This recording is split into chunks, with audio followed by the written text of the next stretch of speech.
Olá, bom dia. Olá, bom dia. Morre o prefeito de Água Doce do Norte. Paulo Márcio foi vítima do coronavírus. Violência contra morador em situação de rua.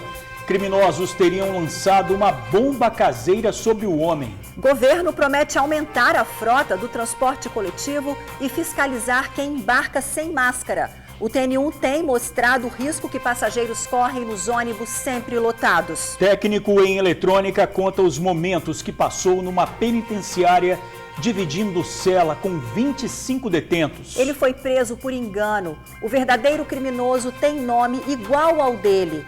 Polícia e Justiça cometeram o erro. As imagens mostram o momento em que o cinegrafista pedalava e é atingido por carro na faixa de pedestre. Ele morreu. Só esse ano, o SAMU já socorreu mais de 600 ciclistas vítimas de acidente. Polícia recupera carga avaliada em R$80 mil roubada no norte do estado. Em Guarapari, teve apreensão de mais de 80 quilos de carne imprópria para consumo. Escuridão nas praias de Vila Velha.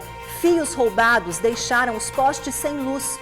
Moradores temem assaltos. As obras dos quiosques também não terminaram, viraram local de usuários de drogas. E para você que está cansado de lavar as mãos toda hora e descorongar, é isso mesmo, tirar o corona dos alimentos, uma boa notícia.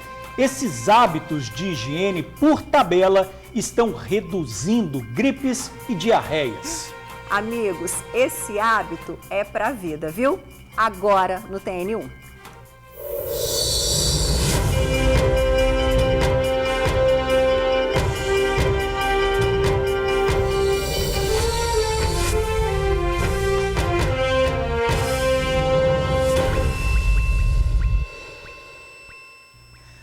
O TN1 começa falando da perda de mais uma vida para o coronavírus. É o prefeito de Água Doce do Norte, Paulo Márcio Leite Ribeiro, de 50 anos, estava internado há 17 dias no hospital de Colatina. O quadro de saúde se agravou. Ele estava entubado, os rins comprometidos ontem, entrou em coma. O sepultamento aconteceu hoje cedo num cemitério de Água Doce do Norte.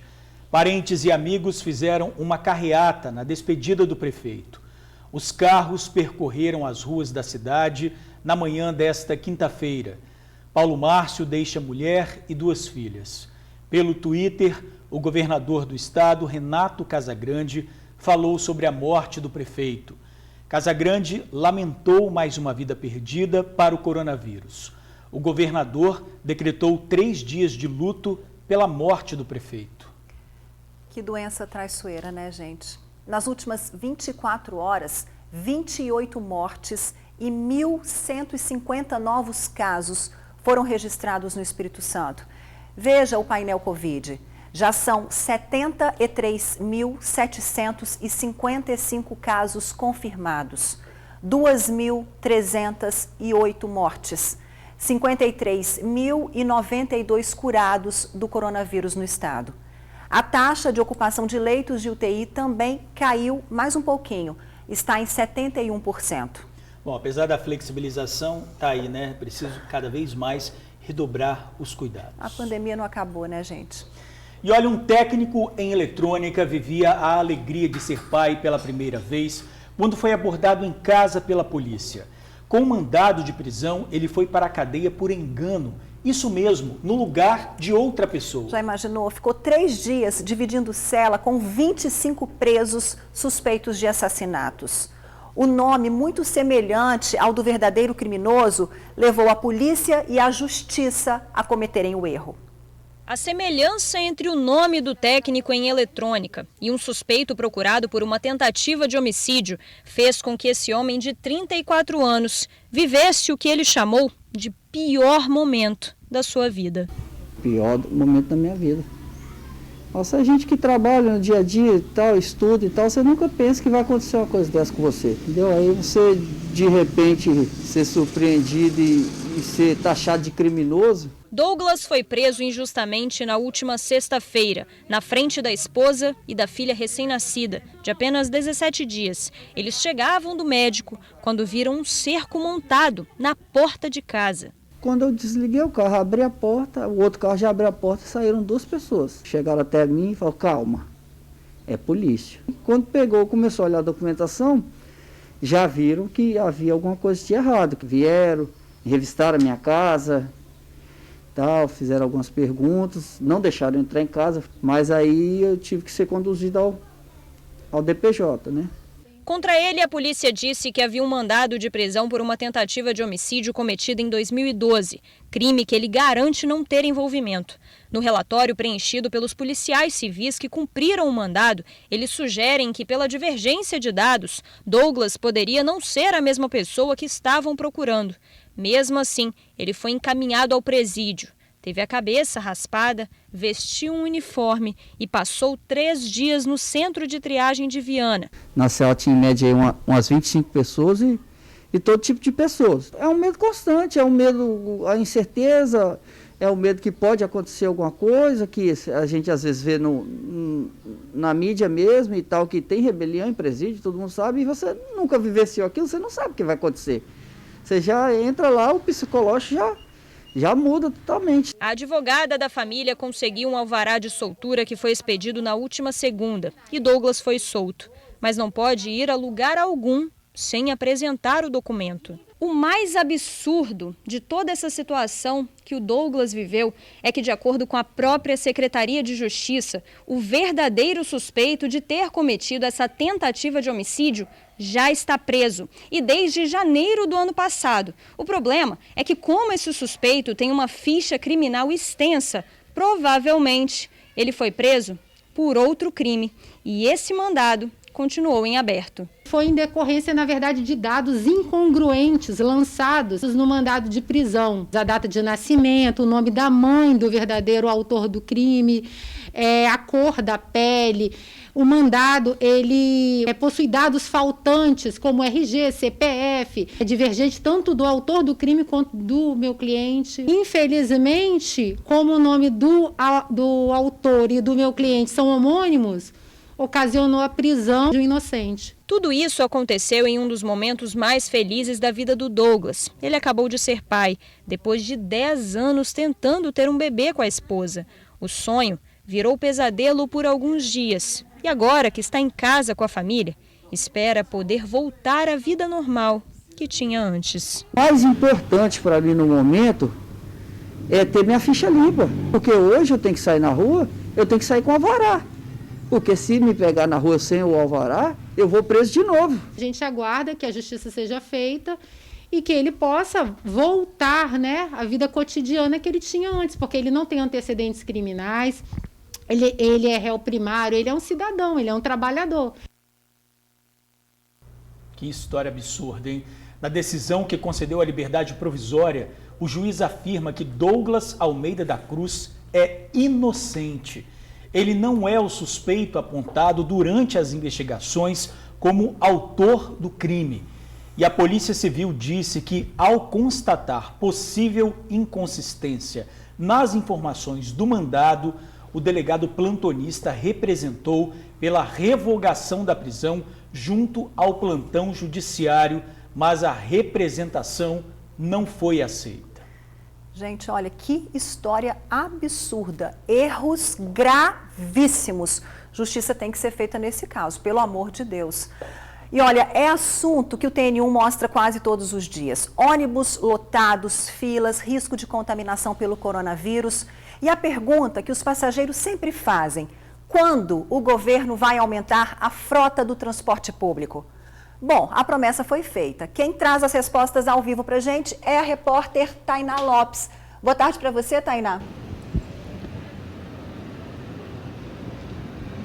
Ingrid, boa tarde a você e a todos. A gente está aqui em frente a um ponto de ônibus na Reta da Penha, próximo ao centro da praia. Nesse horário é pouco movimento mesmo, porque as pessoas acabam não pegando muito ônibus. Mas a gente está tão acostumado a ouvir essa reclamação aqui no TN. Quantos VTs já foram feitos ao longo dessas últimas semanas, mostrando a realidade lá nos terminais das pessoas completamente ali desprotegidas em relação ao Covid-19, quando o assunto é aglomeração, a pessoa imprensada dentro do ônibus. Pois é.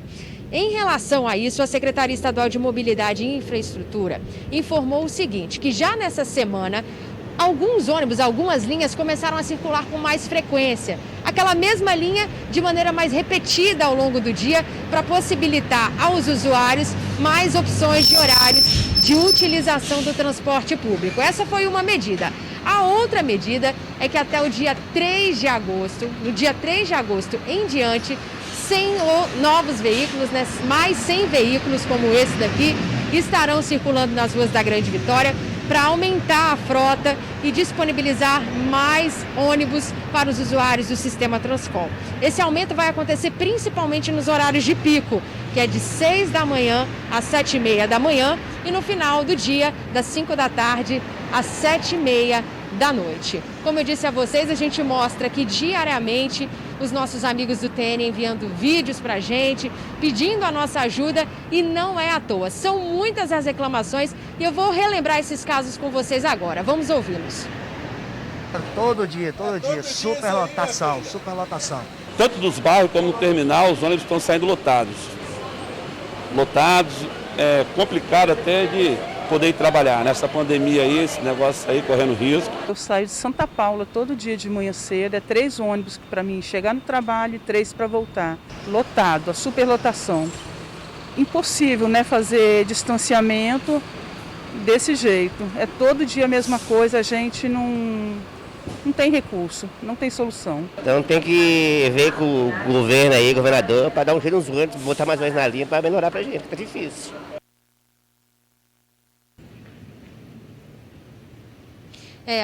O governo exige que a população faça a parte dela, mas tem que mostrar que também está fazendo a parte.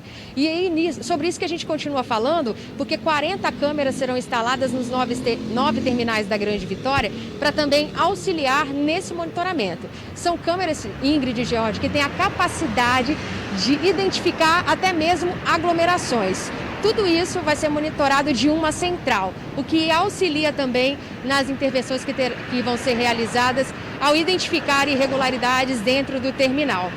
Outra coisa é que o governo do estado exigiu das empresas que atuam no sistema Transcom medidas mais rígidas em relação ao controle. Vou mostrar aqui, Ronivaldo, olha só, esse aqui é um ônibus que acabou de parar aqui no ponto.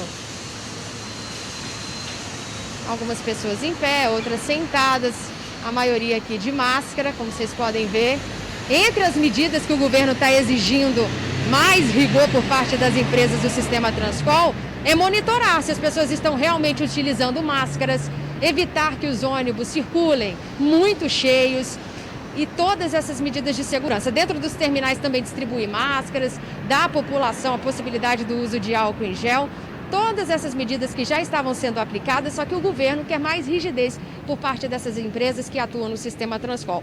Mais medidas devem ser anunciadas aí ao longo da semana, de acordo com a Secretaria Estadual de Mobilidade e Infraestrutura. E é o que a gente espera, trazer outras informações de melhorias, porque agora com o comércio aqui em Vitória, Serra e Vila Velha abrindo com mais horários, sem a questão da alternância dos dias de abertura, consequentemente, mais pessoas estão na rua, consequentemente, mais pessoas estão utilizando o transporte público. Então, oferecer a essas pessoas mais segurança é o mínimo que pode ser feito. Eu volto com vocês aí no estúdio.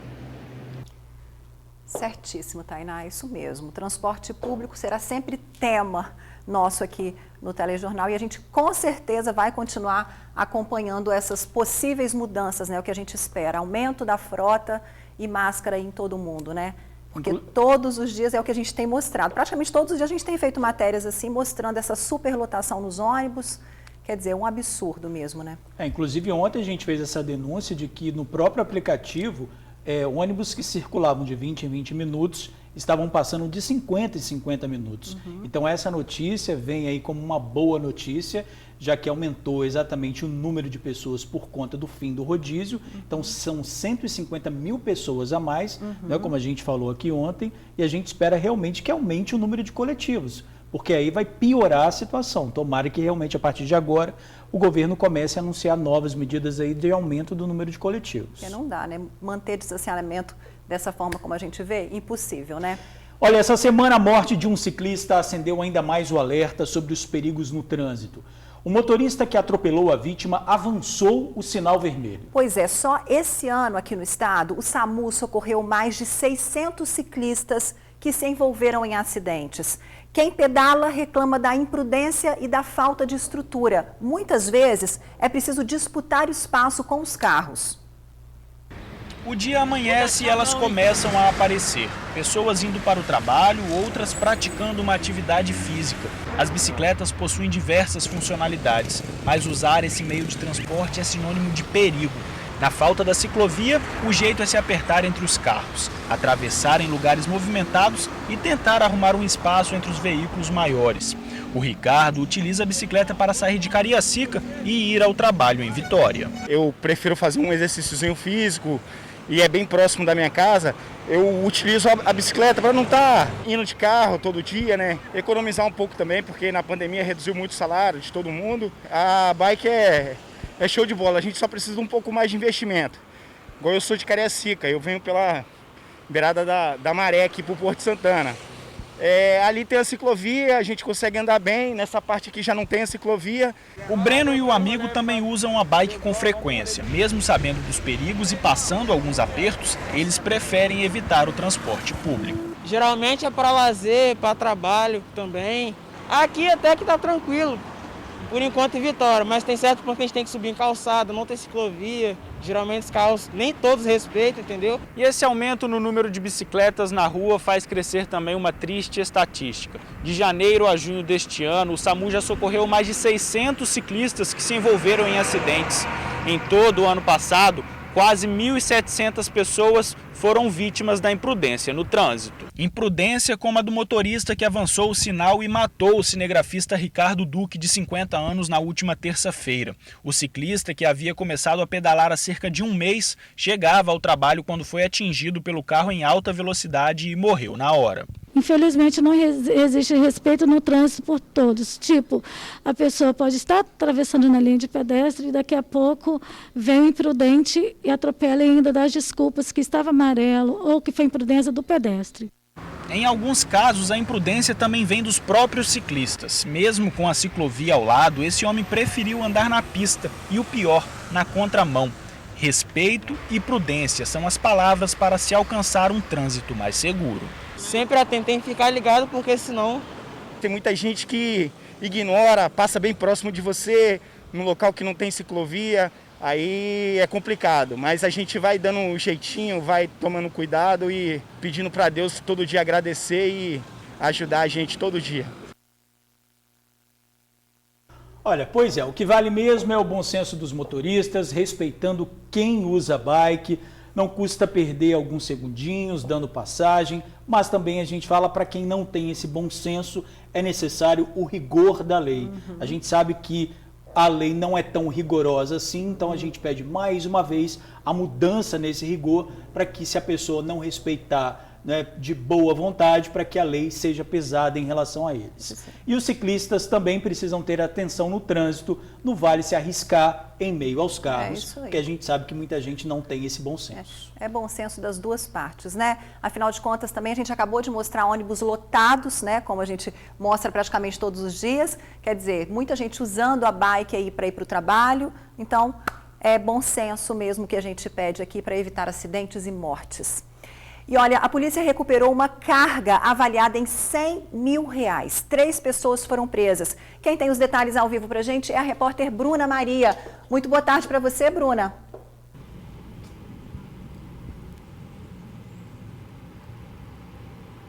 Ei, Ingrid, boa tarde para você, para o George e para todo mundo que acompanha a gente. É isso mesmo, essa carga avaliada em mais de R$100 mil era uma carga de panelas, gente, cerca de 1.300 kits de panelas que foram roubadas no último dia 19 em Linhares. A polícia conseguiu chegar até esses produtos que foram roubados desse caminhão em Linhares por meio de uma denúncia anônima de que vendedores ambulantes, camelôs, estariam vendendo essas panelas, frutos de roubo, ali na Expedito Garcia, em Campo Grande, Cariacica. A polícia foi até esse local e, de fato, encontrou 3 vendedores ambulantes revendendo essas panelas roubadas. Eles foram levados até a delegacia, foram ouvidos e, durante o depoimento, o delegado entendeu que eles não sabiam que estavam vendendo panelas que eram frutos de roubo, mas, de qualquer maneira, eles foram liberados e vão responder em liberdade por crime culposo. A gente lembra que esses vendedores ambulantes compravam essas panelas por um valor de cerca de R$53 a R$66 e revendiam essas panelas ali na Expedito Garcia por mais que o dobro, cerca de R$120. Essas panelas, gente, cerca de 1.300 kits, foram encontradas na semana passada pela polícia em um galpão no bairro Beira Rio, também em Cariacica. Mais de 70% dessas panelas que foram roubadas estavam nesse galpão. O proprietário do galpão não estava no local no momento dessa apreensão, mas ele já foi identificado e foi autuado. Nesse momento, de acordo com a polícia, ele está na Paraíba. Agora a polícia investiga se ele tem alguma relação com o roubo dessas panelas ou se de fato ele estava somente fornecendo as panelas para os vendedores ambulantes ou só alugando o galpão. O Dr. Giano Trindade, da DEIC, Divisão Especializada de Investigações Criminais, deu uma entrevista coletiva para falar sobre esse assunto, e também o chefe da Polícia Civil, Dr. Daci Arruda. Vamos ouvir o que eles falam sobre o caso. Aconteceu um roubo de cargas no dia 19 deste mês, em Linhares.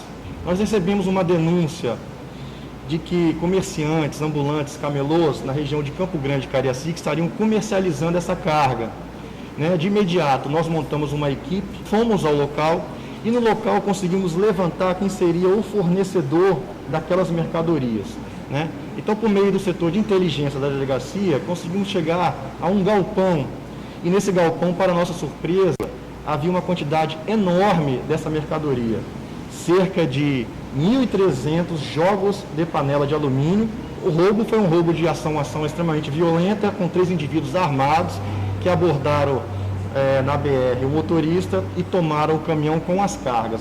Dias depois o caminhão foi abandonado, foi restituído à vítima, encontrada e restituída à vítima, mas as cargas não, tendo sido recuperadas no dia 21 e também no dia 22, um pouco mais de carga e já restituídas às vítimas. Importante a gente frisar que essa operação do DEIC tem um impacto direto na economia do Estado, uma vez que essas ações estão sendo realizadas, isso desestimula os roubos à carga e fortalece a economia, porque o empresário vê que o Espírito Santo é um Estado sério, que combate roubo à carga e faz com que ele venha investir no Estado. Então o DEIC está de parabéns com essa apreensão, com esse trabalho de interceptar esses ladrões de carga e não permitindo que eles entrem no Estado do Espírito Santo.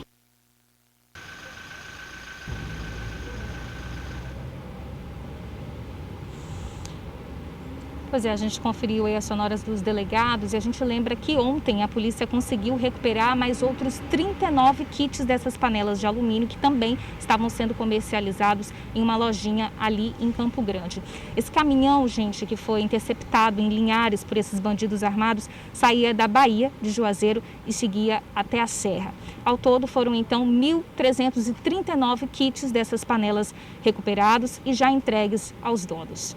Devolvo para vocês no estúdio, Ingrid e George. Bruna, muito obrigado pelas informações. Em Jardim Camburi, na capital, bandidos colocaram fogo em objetos de uma moradora de rua e fizeram ameaças a várias outras pessoas que dormiam na calçada de uma galeria. Antes do ataque, os criminosos exigiram que os moradores de rua deixassem o local, o que não aconteceu. Foi então que os bandidos voltaram e chegaram a lançar uma bomba caseira. Uma pessoa ficou ferida. O fato aconteceu por volta da meia-noite nesta rua em Jardim Camburi, Vitória. Neste local, numa galeria de lojas ainda em construção, dormiam as pessoas que foram ameaçadas. A informação foi passada pelos próprios moradores de rua à Polícia Militar, que veio atender a ocorrência. Eles contaram o seguinte: por volta de 11h20, 11h30, 4 homens em um carro branco pararam aqui e fizeram uma ameaça. Eles deveriam deixar o local em 40 minutos e levar tudo que pertencia a eles, senão ia haver represália. 40 minutos depois, os homens voltaram aqui ao local e perceberam que os moradores de rua continuavam aqui. Houve confusão. Uma moradora de rua foi ferida com chutes na cabeça e os homens ainda colocaram fogo no que estava entulhado aqui. E de acordo ainda com os moradores de rua, eles fugiram em direção à Avenida José Rato. A informação é de que os homens teriam lançado uma bomba caseira que teria provocado uma pequena explosão e também o fogo. O carro que usaram seria de uma locadora. Apesar das agressões, a vítima não quis atendimento médico. Essa moradora, que prefere não se identificar, disse que o alarme de incêndio foi acionado, alertando os vizinhos para o fogo que pegava ali. Disse ainda que os próprios moradores apagaram as chamas. Os moradores desceram com extintor, o morador daí da frente parece que veio com a mangueira, conseguiram contornar o fogo e apagou o fogo. Um certo pânico deu, a gente já esperava que isso ia acontecer, mesmo. No local, alguns objetos pessoais, como roupas que estavam naquelas 2 malas e muito papelão foram queimados. O presidente da Associação de Moradores do bairro disse que algo assim, como ataques diretos, nunca aconteceram aqui e que a associação trabalha em conjunto com a polícia e a prefeitura, fazendo a identificação de quem fica no bairro. Essa atitude, segundo Murucci, tem intimidado novos moradores no local. Inclusive verificando a ficha criminal deles, se tem algum problema criminal. E a partir desse momento houve uma diminuição significativa deles aqui em Jardim Camburi. Inclusive esse caso de ontem, eu já tinha sido comunicado ontem à noite. Hoje a gente já ia abordá-los para a gente solucionar o problema. Pois é, gente, a Polícia Civil já está em busca dos criminosos autores do atentado. Até agora, ninguém foi preso. Confronto entre polícia e traficantes no Morro da Conquista, em Vitória. Foi durante um patrulhamento realizado por uma equipe da Força Tática. Os militares receberam denúncias de que um grupo estaria no alto do morro, no meio da rua. Ao se aproximar, os suspeitos atiraram contra os PMs e fugiram para uma mata. Os policiais revidaram. Buscas foram feitas. Os policiais notaram rastros de sangue que dava para uma residência. Na casa, localizaram um dos suspeitos ferido na perna. Pois é, o homem de 28 anos confirmou que é envolvido com o tráfico de drogas, mas não teria participado do confronto. Ele foi socorrido para o Hospital Estadual de Urgência e Emergência e depois levado para a Delegacia Regional de Vitória. Buscas foram feitas e a polícia encontrou uma mochila com uma pistola, munições, pinos e papelotes de cocaína, loló, buchas de maconha, crack, radiocomunicador e materiais para embalo da droga. Mesmo assim, o homem foi ouvido e liberado. E 4 pessoas foram presas e 40 quilos de drogas apreendidas. A operação envolveu Polícia Civil, Polícia Rodoviária Federal e Guarda Municipal da Serra. E vejam só, a polícia afirma que os 38 quilos de crack apreendidos seriam transformados em 4.000 pedras que valeriam R$1,5 milhão de reais. No centro da mesa está o resultado de uma operação que aconteceu ontem à tarde. A droga, 14 quilos de crack e 24 quilos de pasta base foram encontradas em um esconderijo na carroceria desta caminhonete. Ela era guiada por um mineiro de 44 anos que trazia droga de Minas Gerais e que receberia R$10 mil pelo transporte. Há 3 meses o DENARC recebeu essa informação de um indivíduo que estaria trazendo drogas do estado de Minas Gerais para o Espírito Santo. A informação é que ele recebia uma quantia de dinheiro apenas para esse transporte, deixava o veículo aqui no Espírito Santo e retornava para o seu estado de origem, onde ele aguardava mais informações da organização criminosa, da associação criminosa, para ele estar trazendo uma nova carga de entorpecentes para o Estado. A operação envolveu, além do DENARC, a Polícia Rodoviária Federal e a Guarda Municipal da Serra.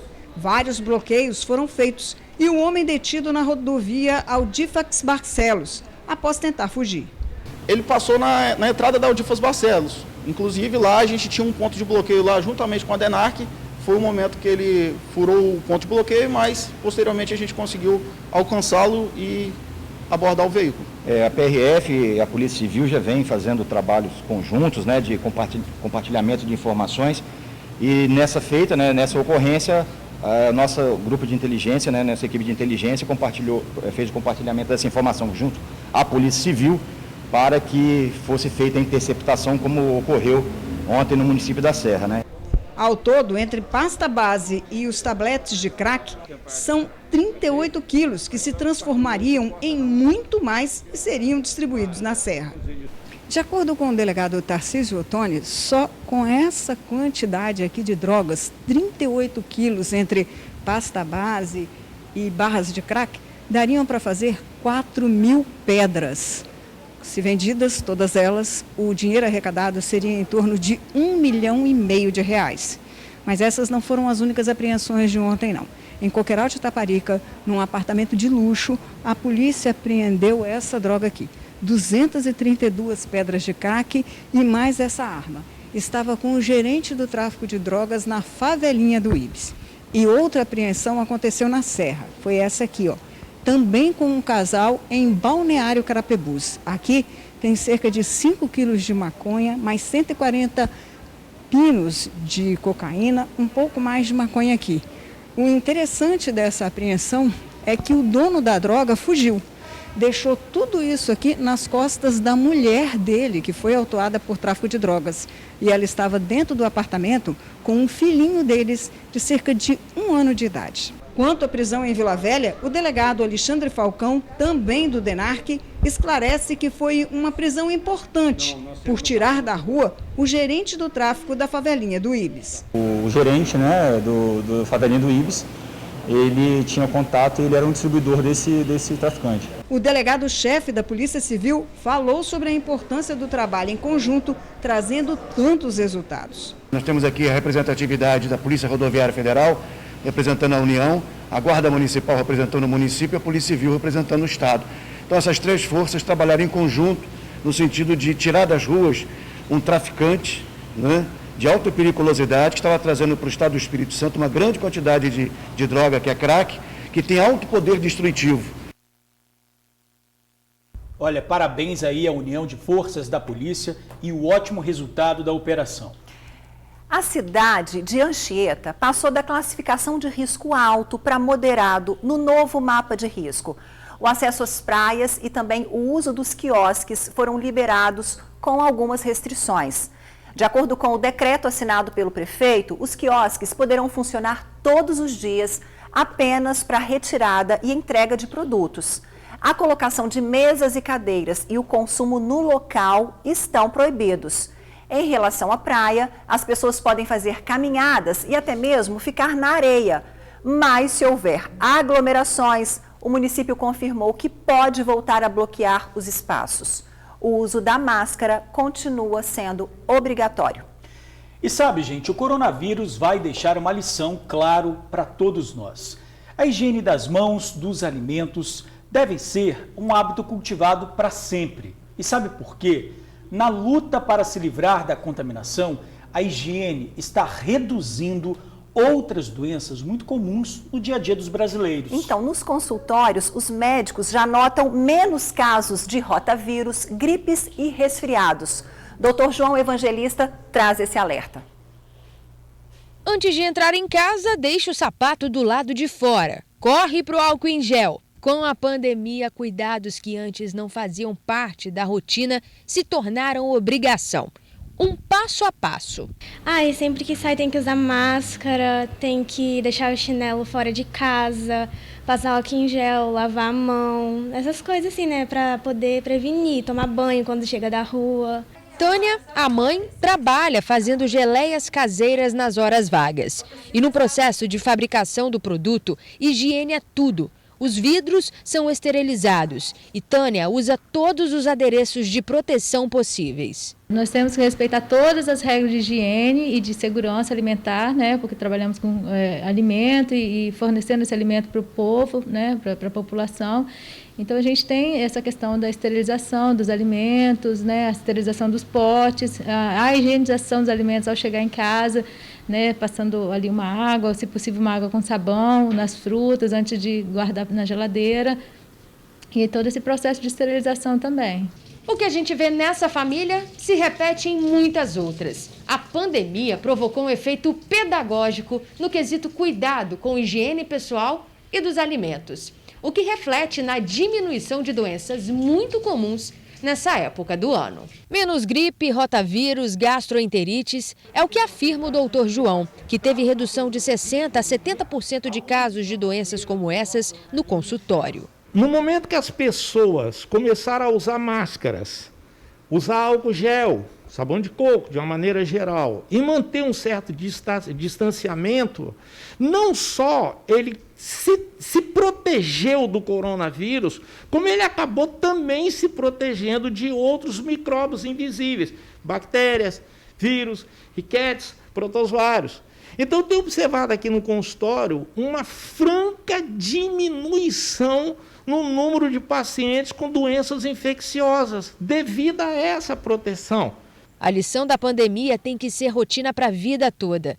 É o simples promovendo proteção. Higiene é sinônimo de saúde. Higiene se faz com princípios básicos.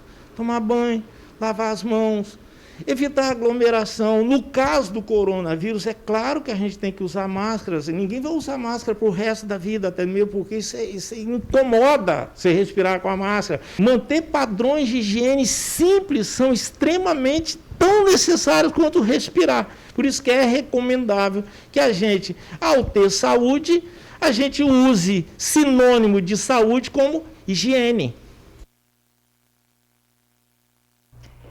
É isso, higiene em primeiro lugar é um dos legados, né? Sim, com certeza. Dessa pandemia, e né? diminuindo outras doenças aí também. Fantástico isso, né?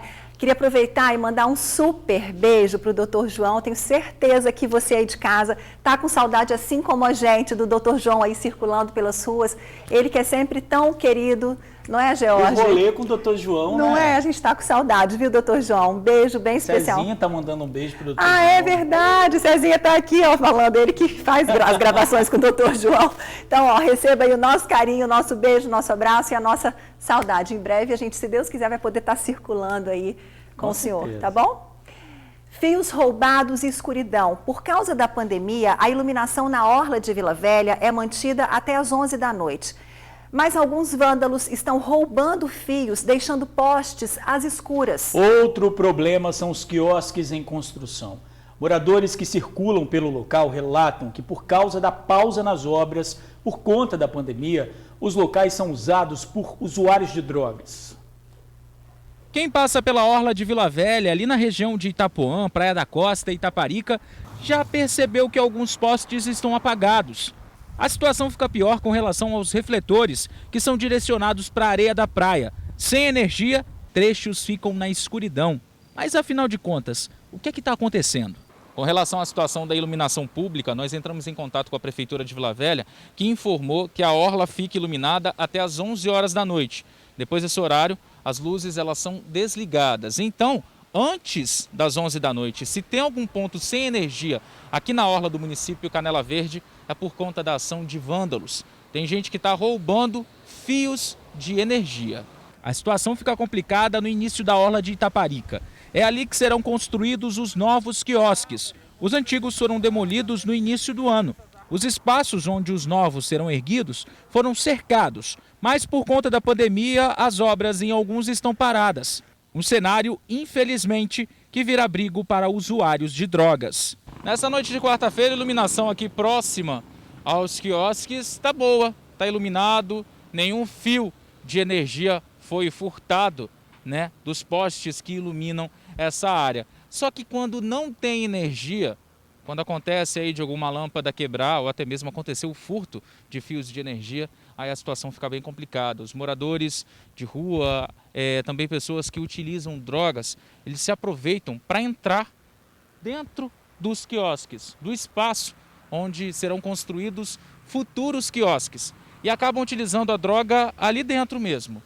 A gente conseguiu falar com um morador que não quis gravar entrevista, mas contou que quando essa área aqui estava apagada, tinha morador que não estava nem se preocupando em entrar dentro ali daquela região. utilizavam as drogas atrás mesmo. Para piorar, quando a iluminação tá ok, algumas árvores acabam tapando os postes. Aí fica uma disputa entre energia elétrica e vegetação.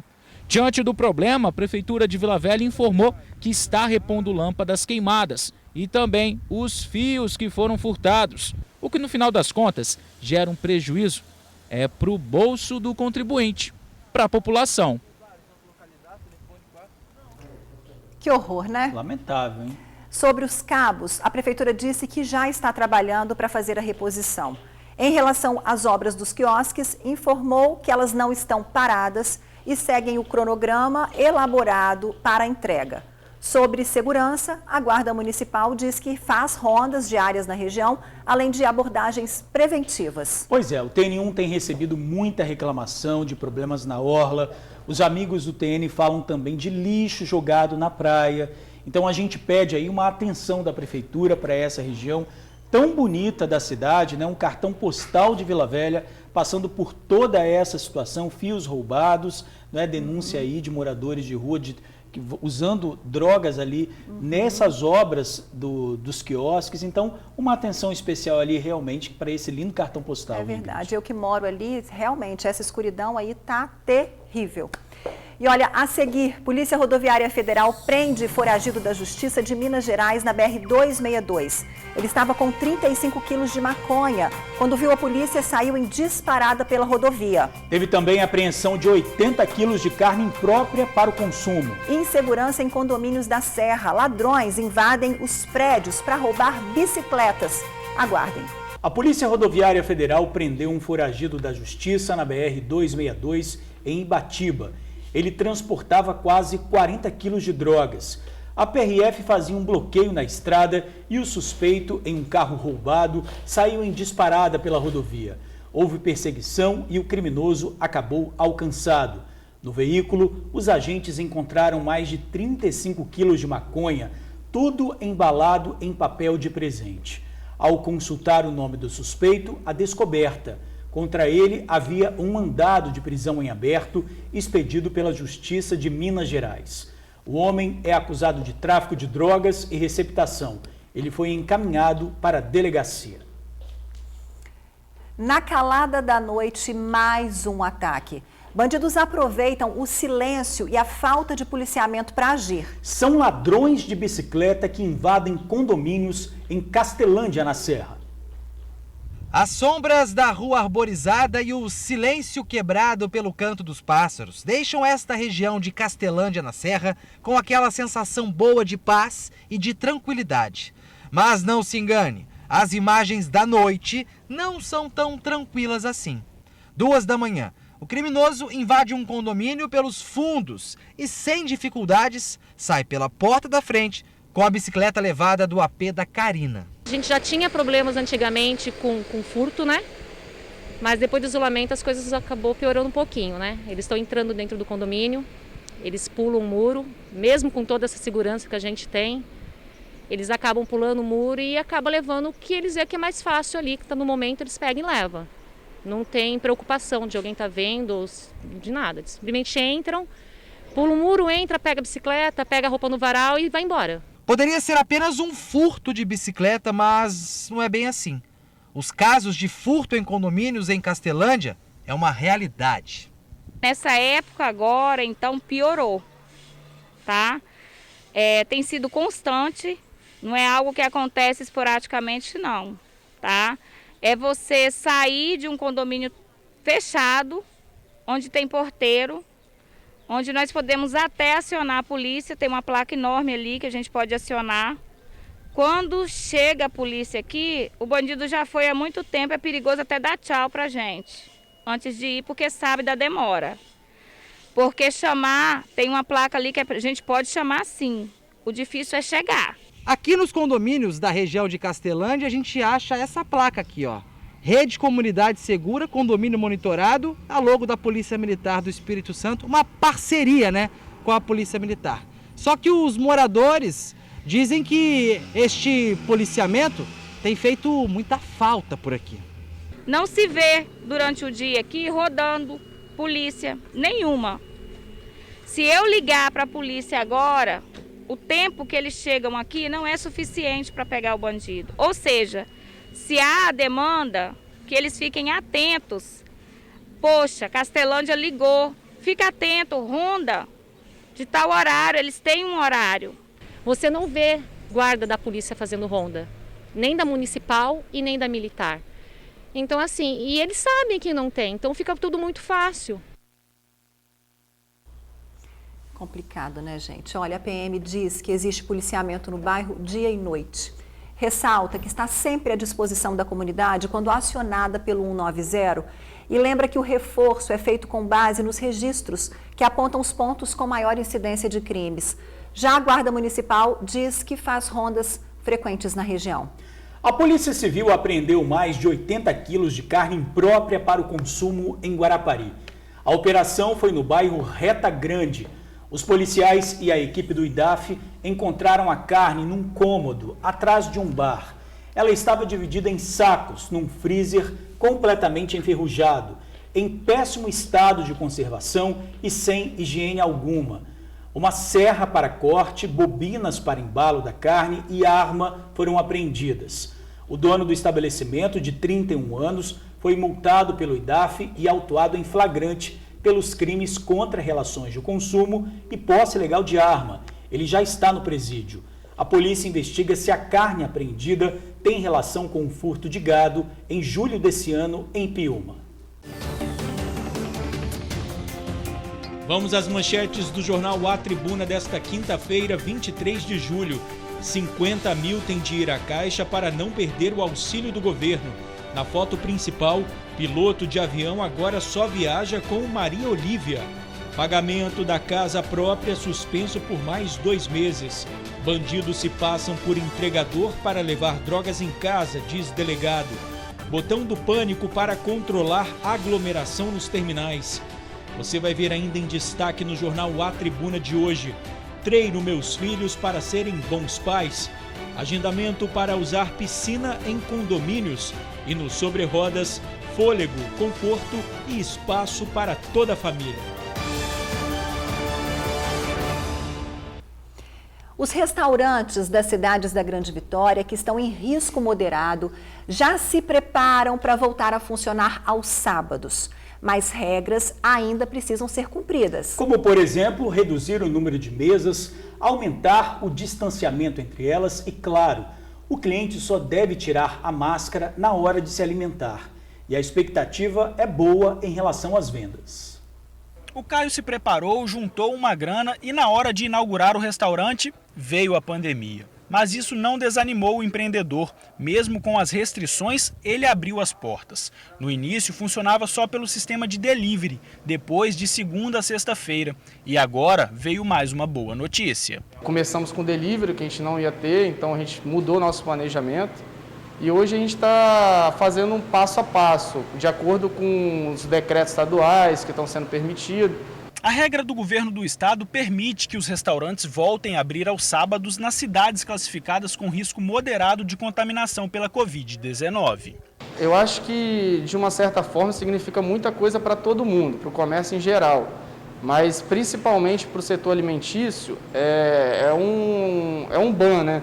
Porque muitos mesmo restaurantes dependem dessas vendas aos finais de semana para se sustentar e pagar as contas, né? De acordo com o mapa de risco, na Grande Vitória, as cidades de Serra, Vitória, Vila Velha e Viana estão com risco moderado. Logo, os restaurantes podem funcionar aos sábados até às 4 da tarde. O presidente do Sindibares afirma que todos os estabelecimentos estão preparados para receber os clientes em segurança. Nós entendemos que estamos preparados para abrir sem nenhuma restrição de horário. O setor já é muito seguro. E nós ainda aumentamos as regras de segurança sanitária, de circulação e ambientais direcionadas para essa crise atual.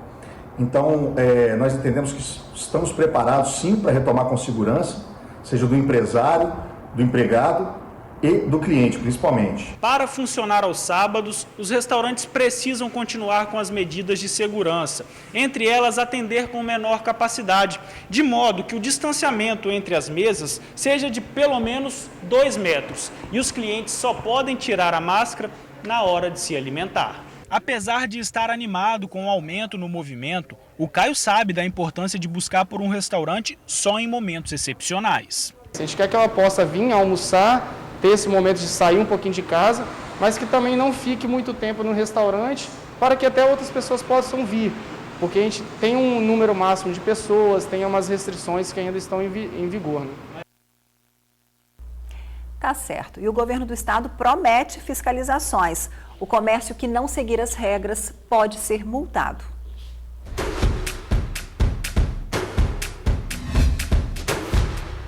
Alô TN, telespectadores, estamos aqui neste momento trabalhando em casa com instalação de insufilme para redução de calor e privacidade. Você aí que está com o seu carro, está queimando o interior do seu carro sem privacidade, temos todas as tonalidades de insufilme que você desejar colocar no seu carro.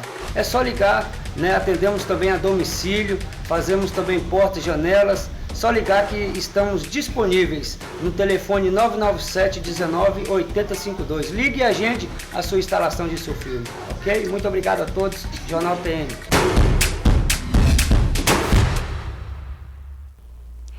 Então, gente, vamos contratar insufilme para redução do calor, da privacidade. Ele trabalha em casa, faz janelas, portas. Então, ó, contratação de insufilme, vamos ligar 99719 8052, 99719 8052, prestigiar aí o nosso amigo. E você já sabe, gente, você está fazendo alguma coisa e ganhar um dinheirinho extra, quer fazer uma propaganda do seu negócio, manda pra gente, 997922530, 997922530 e vai ver o seu negócio aqui ganhar visibilidade, né, Ingrid? Pois é, a gente adora fazer propaganda para você aqui, não é, George? Com certeza. E agora tem o quê? Tem recadinho do Sebrae para você.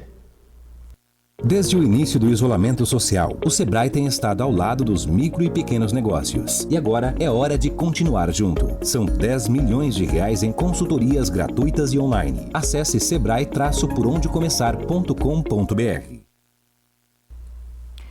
Na Serra, uma carreta tombou e derrubou um poste de iluminação. Foi no bairro Civite 2 e deixou o motorista ferido.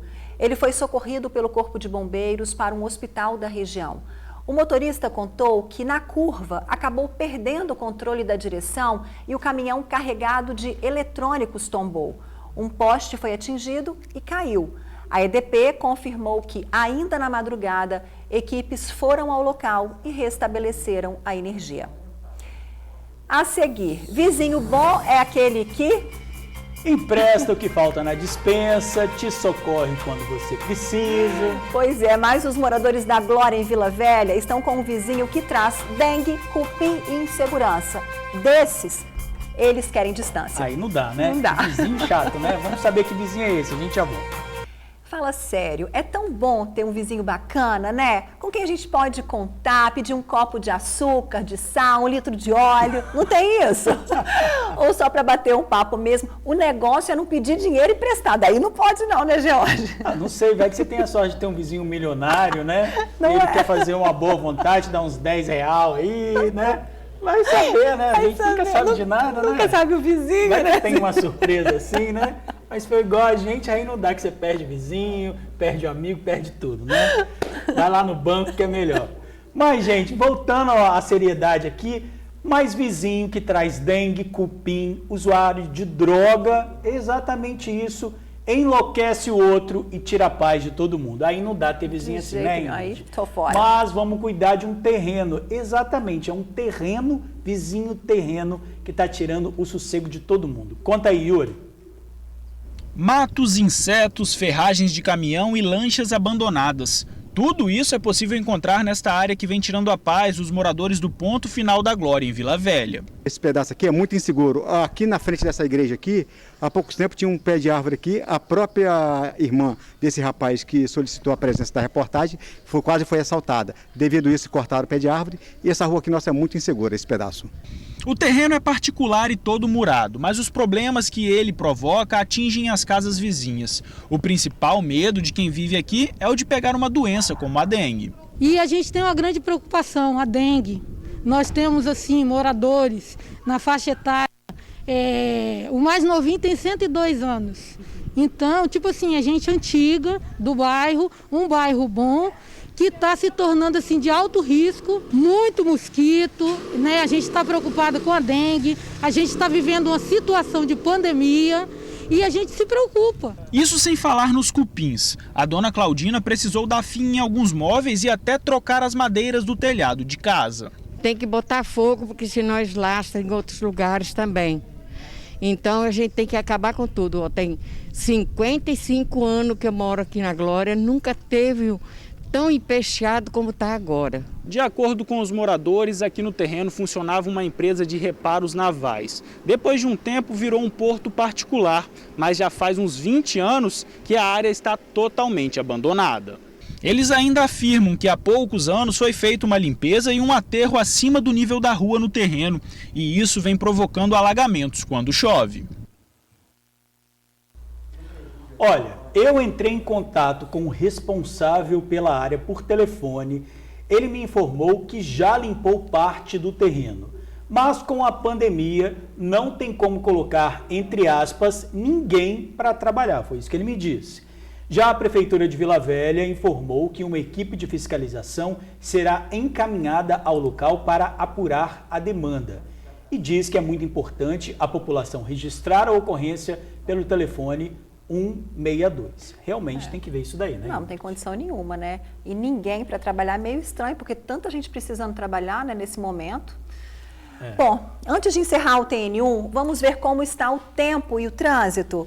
Praia de Camburi em Vitória com pistas livres, sem retenção nesta quinta-feira. O tempo segue estável em todo o Espírito Santo, o sol predomina e não deve chover. Vamos então agora para a Avenida Fernando Ferrari, na reta do antigo aeroporto. Por lá, trânsito tranquilo também. Segundo a previsão do Incaper, na Grande Vitória, a temperatura mínima fica em 17 graus e a máxima em 26. No norte do estado também não chove. O tempo segue nublado, mínima de 17 e máxima de 27 graus. No sul capixaba tem a mesma previsão, sol entre nuvens e sem chuva. Nas áreas altas, mínima de 10 graus e máxima de 28. A gente vê que o sul está bem parecido com a região serrana, né? Bem friozinho, né? Isso, né? Bem friozinho. Nas montanhas, a temperatura mínima chega a 9 graus e a máxima 26. Isso é oficial, né? Porque o tempo mesmo, na verdade, né? A realidade do tempo é bem menor. Não é? Né? A sensação térmica ali nas montanhas, né? Parece, mas eu adoro. Você gosta também, né? Gosto também. Por hoje é só. Um abraço carinhoso para todos vocês. Se cuidem e amanhã a gente tá te esperando. Gente, muito obrigado por assistir ao jornal, pela sua companhia de sempre. E a gente espera amanhã, sempre no mesmo horário, tá bom? 5 para meio-dia, estamos aqui batendo cartão com você, tá bom? Até amanhã, muito obrigado pela audiência. Tchau.